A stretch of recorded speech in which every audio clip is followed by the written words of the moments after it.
Olá, bem-vindos a mais uma aula de filosofia. Hoje vamos dar continuidade ao que começamos na semana passada, e que foi um pouco identificar as diferenças entre o conhecimento comum, o senso comum, e o conhecimento científico, tá? Na próxima aula, quando estejamos juntos de forma online, a gente vai rever aqueles pontos, tirar algumas dúvidas que possam ter surgido. Mas hoje vamos dar continuidade, vamos nos adentrar no conhecimento científico, que em definitiva é o que nos interessa, certo? A gente está trabalhando então dentro do que em filosofia se conhece como epistemologia, né? Uma área da filosofia que estuda o conhecimento científico especificamente. A palavra episteme é a raiz do epistemologia é episteme, que significa conhecimento em grego, mas se refere a uma forma específica de conhecimento, conhecimento racional, um conhecimento verificado, um conhecimento crítico, aprofundado da realidade, tá? Como a gente viu, diferente daquele conhecimento imediato, comum e menos rigoroso, né? Conhecimento científico, ele tem uma característica muito importante que é o fato de ele ser rigoroso, tá? Ele tem um método rigoroso. Eu não posso dizer que estou fazendo ciência simplesmente seguindo o que eu acho que tenha que ser feito, não. Existe um método, tá? Um método que o cientista aprende, um método que o cientista também constrói, né? Porque não é um método estático e imutável. Claro que com a história e com os avanços científicos e com as novas tecnologias, né? Os métodos vão se transformando, mas ele continua sendo rigoroso, ele continua sendo aquele método bem estrito que se eu não seguir, eu simplesmente não estou fazendo ciência, tá? É um fundamento da ciência, a rigorosidade do método.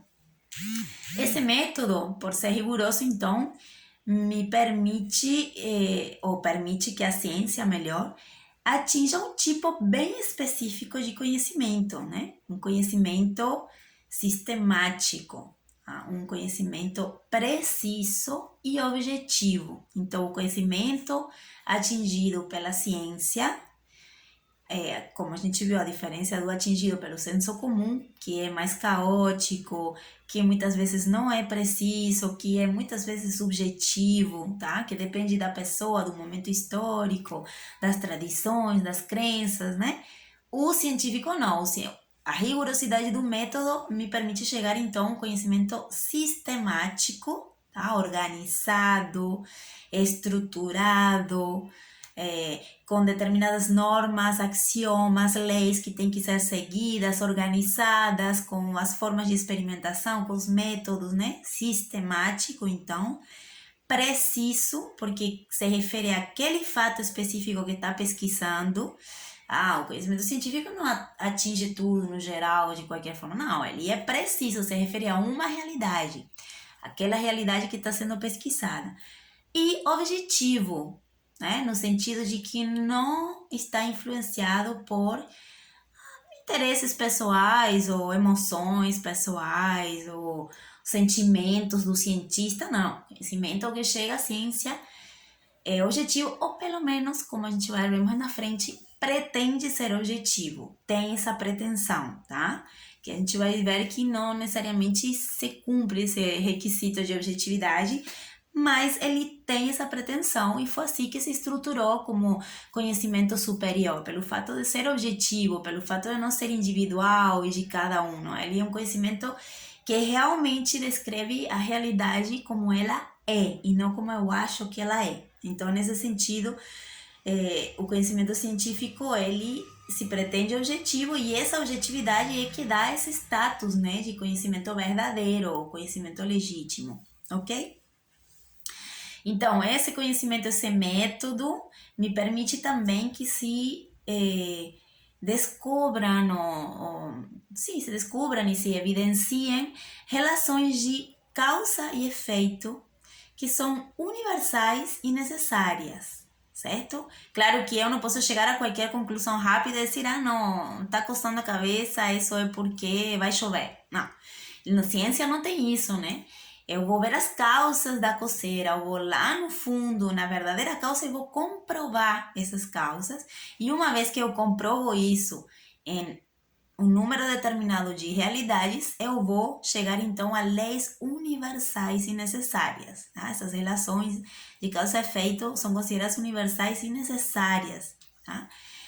Que permite a previsão do fato, né? Porque o que acontece? Se eu conheço as leis da natureza, se eu entendo essas leis de causa e efeito, eu comprovo, eu chego às conclusões gerais que descrevem essa realidade de forma universal e necessária, então eu posso prever o que vai acontecer.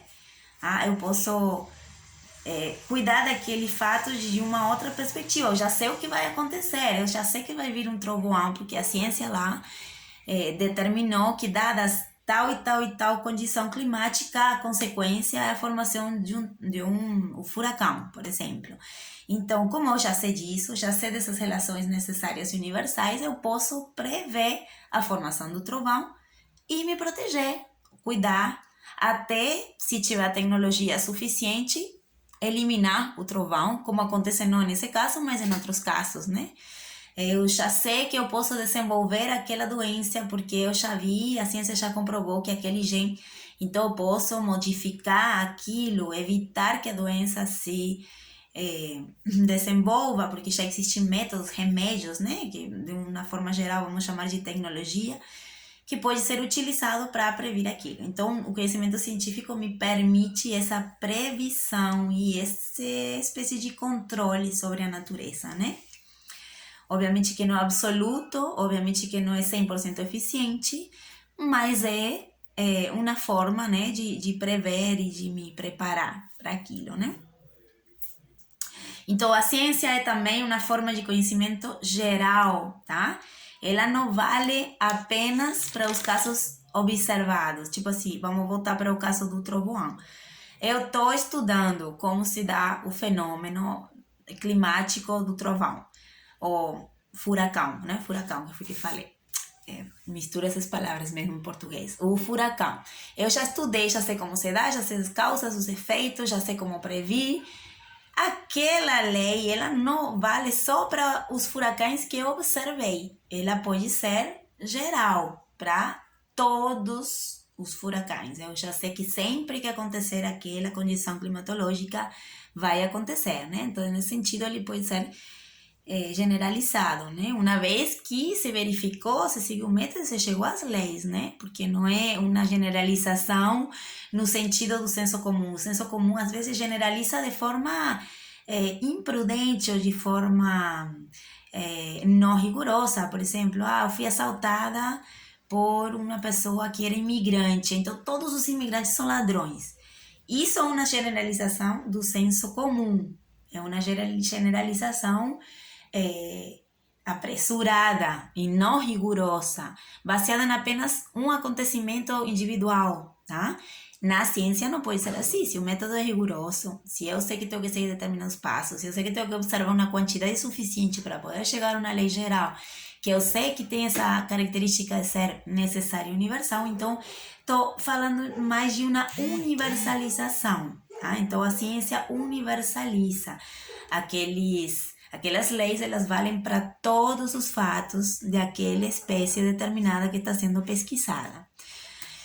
E, finalmente, a ciência aspira à objetividade, né? A não ter elementos subjetivos que interferam essa investigação.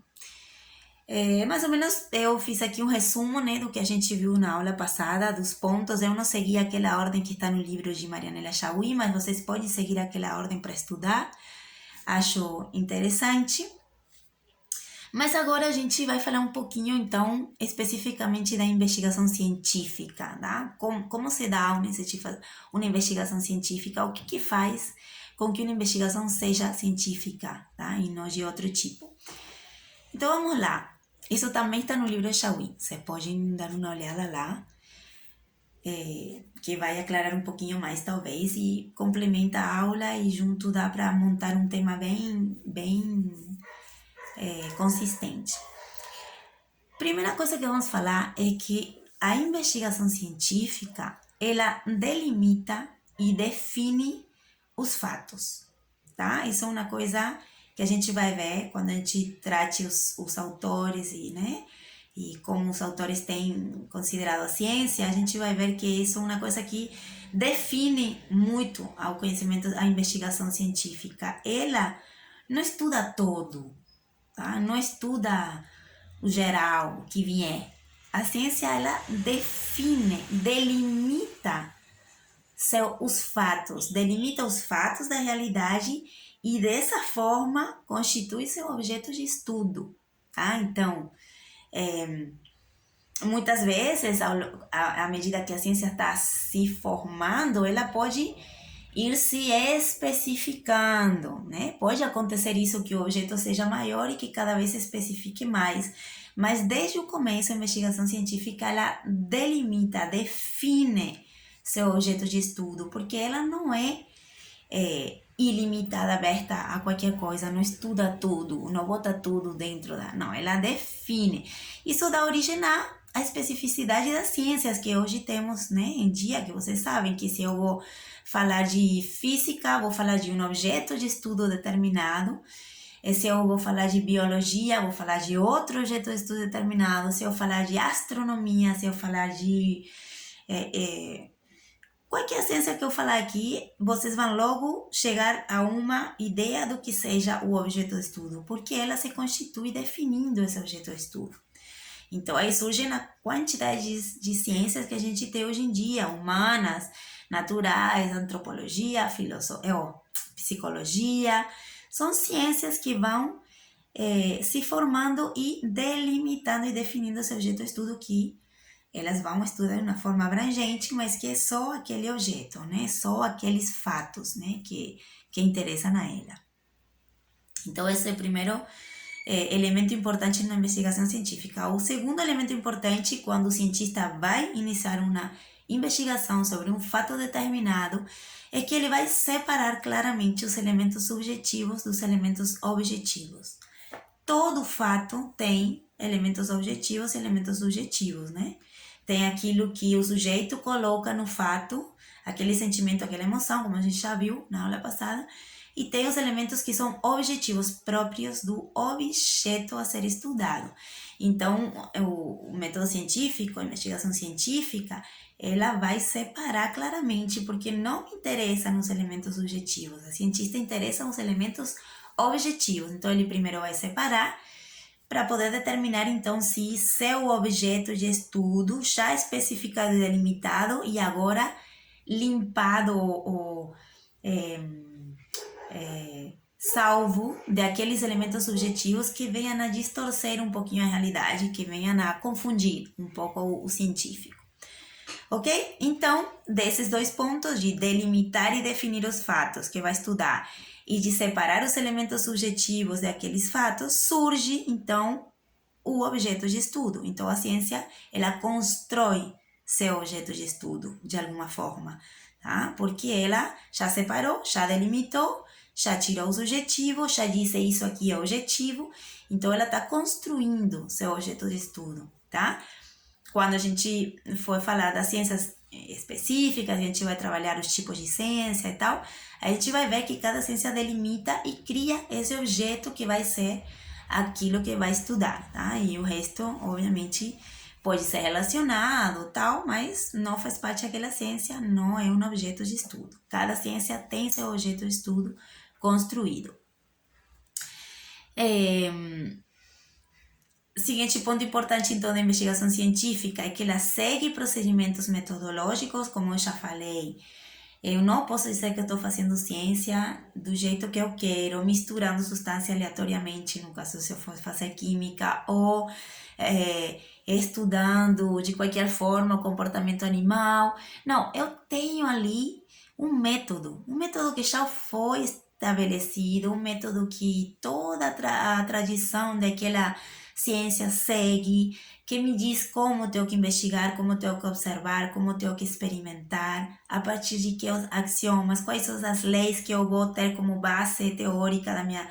Tudo isso constitui um método, um procedimento, uma forma de proceder ao fazer ciência e que eu tenho que seguir. tá? Porque esse método é o que garante que meu conhecimento é científico e está dentro dessa tradição científica, né? Não é um conhecimento qualquer que eu inventei aqui e que eu estou dizendo que eu comprovei. As próprias comprovações, elas fazem parte do método.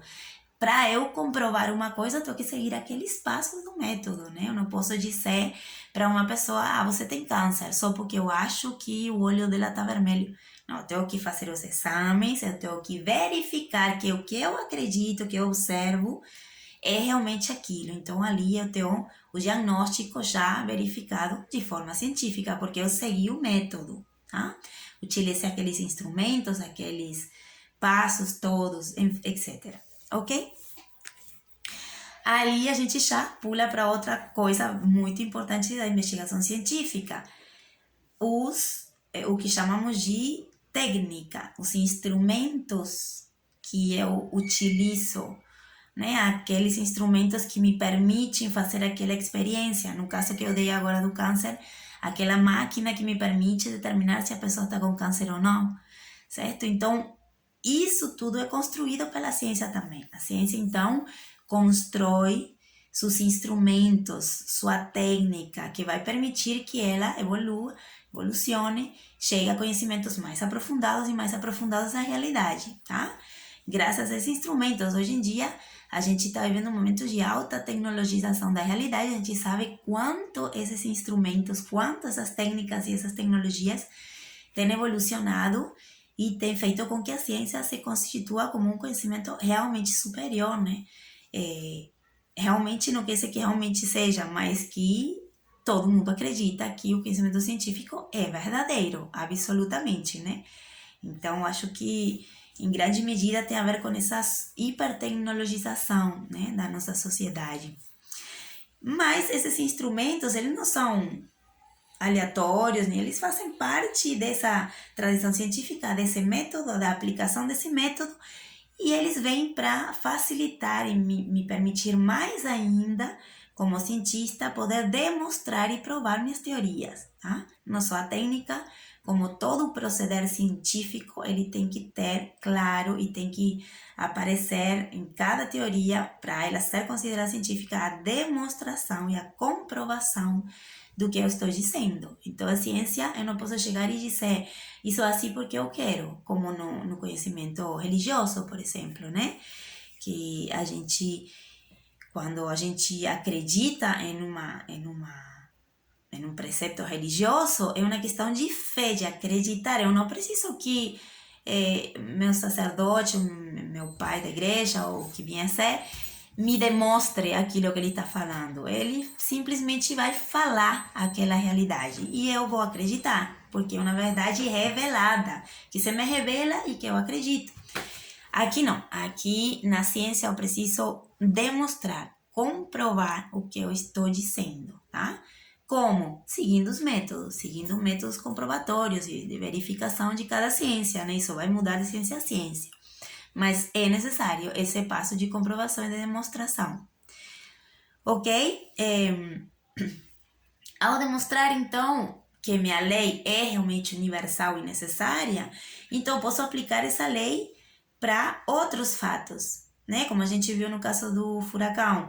Eu sei que em tal e tal condição climatológica o furacão está ali, minha lei já me permite visualizar que vai acontecer, então eu posso relacionar isso com outros fatos, por exemplo, o fato de que sempre que tem informação de furacão, acontece uma chuva ácida, ou sei lá, uma chuva torrencial em outra região. Então, já vou associando aquilo com outros fatos e isso vai me permitir explicar, extender minha explicação da realidade, tá? Associando, então, esse fato estudado com outros fatos, obviamente, que tem uma relação, que estão ali com alguma proximidade com o que estou tratando de explicar. Não é que qualquer teoria científica me permita explicar qualquer fato. Não são fatos, obviamente, relacionados com aquele fato que minha teoria está explicando, ok? Então, chego às teorias, né? Vamos aqui, acho que cabe a gente parar um pouquinho e tratar de entender o que é uma teoria científica, né? Porque aqui vamos passar para outro ponto que é que o conhecimento científico, ele cria sistemas, né? Elabora um conjunto sistêmico de conceitos, conjunto sistêmico de teorias, de conceitos, né? Então vamos definir aí o que é teoria, o que é conceito para a gente ficar.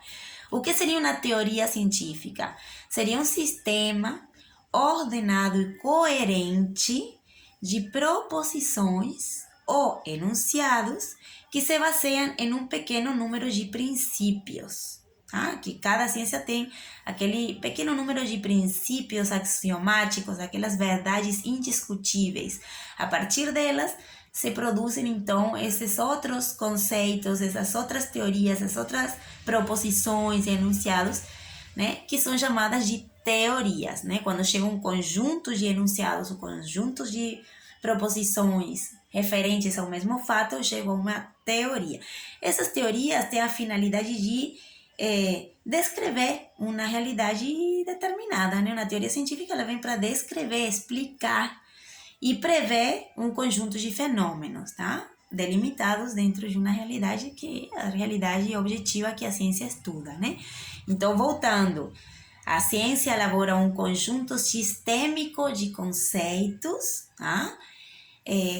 Baseados em aqueles axiomas primários, né? Que são tidos como verdades absolutas, dos conceitos geram as proposições que virarão teorias científicas uma vez que sejam comprovadas ou pelo menos que tenham um número de comprovações consideradas suficiente para que ela vire uma teoria científica, tá? Esse conjunto, essas teorias, elas não são isoladas uma da outra. Dentro de cada ciência, se eu falar, por exemplo, a química, eu vou ter ali várias teorias, tá? Que têm ido se organizando ao longo da história de forma sistêmica, tá? Então, esse sistema teórico é o que guia a investigação científica dentro dessa área. Eu não posso dizer, eu vou fazer um experimento químico aqui, começar a misturar coisas aleatoriamente, ou até posso, mas não vou ter nenhum resultado científico, né? Para eu realmente fazer química, fazer ciência, no caso, o exemplo da química, eu tenho que respeitar, conhecer, respeitar e partir daquelas teorias que já estão organizadas de forma sistêmica e que fazem o que a química é, né? Porque de fato a química é isso, essa organização sistêmica das suas teorias. Ok? Então aqui a gente mais ou menos caracterizou o que seria uma investigação científica, tá? Vamos ficar por aqui, espero que tenha ficado claro. Qualquer dúvida vocês podem perguntar. E já na aula que vem, vamos rapidamente revisar esses pontos, né? Essa diferenciação com o senso comum e essas características da investigação científica. E já vamos entrar um pouquinho na história da ciência, que, na verdade, a gente vai fazer uma passagem bem rápida pela história da ciência para começar já, assim, a trabalhar os autores, os filósofos, que tem, ao longo da história da filosofia, falado sobre o conhecimento científico e entender um pouquinho como se dá esse planteamento, né? Entre os diferentes autores, né? O que é ciência, como isso tem mudado ao longo da história. A gente vai ver que cada filósofo acredita que ciência seja uma coisa ou outra, né? Como se dá a verdade, o que é a verificação, todos os elementos mais específicos, então, sobre o saber científico. Mas, por enquanto, é só isso aí e nos vemos na próxima aula.